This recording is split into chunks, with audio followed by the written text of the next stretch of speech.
And this is the telephone game that we play. Realizing that everything that we know, that we think we know, has been the telephone game all along. And it's like, whether you learned it in an Ivy League institution, whether you learned it around the corner, from where you grew up, it's all suspect, everything you think you know. We have these moments through adolescence where we get like self-corrected or we get embarrassed most of the time. It leads to like this culminating moment I know we've talked about before where it's like, you get embarrassed and you feel shitty, but then that moment was the impetus for you to change into something closer to who you're meant to be. If you seize that opportunity and like think about what the fuck you did, it's a self-correcting mechanism.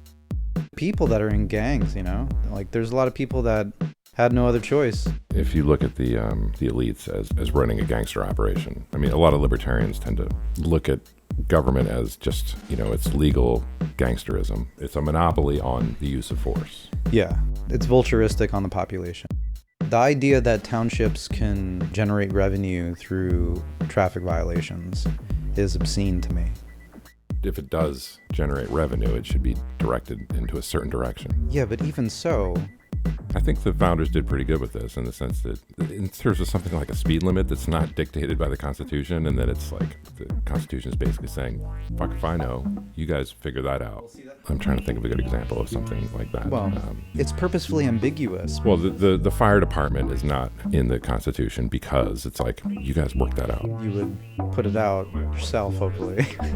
You could go from a township that has no fire department to a township that is like installing sprinklers in every single house, and there's an overabundance. People would figure out what they like better, and it would take some tragedy.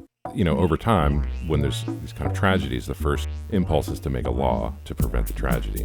And that's where we get into the weeds. If there's a car accident because one guy was an asshole and was driving 85 miles an hour, you suggest somebody drive 40 miles an hour and he kills a family, and that's going to happen with or without the laws. Right. The argument is how much can you account for stupidity? And that's to be determined. And there's going to be overstep where there's too many cops, too many speeding tickets, but then there's going to be pushback in either direction.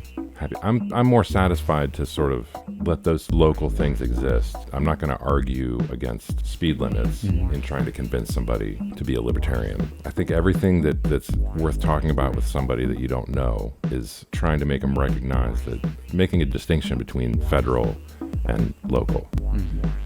If I was going to make a list of top 10 things, that would be on the list. To understand what the federal government's responsible for and what it's not. I diverged into that. No, it's okay. But it just reminded me of the kind of arguments I see on Reddit. People don't even, it's like you're having conversations with people that don't understand basic civics at all.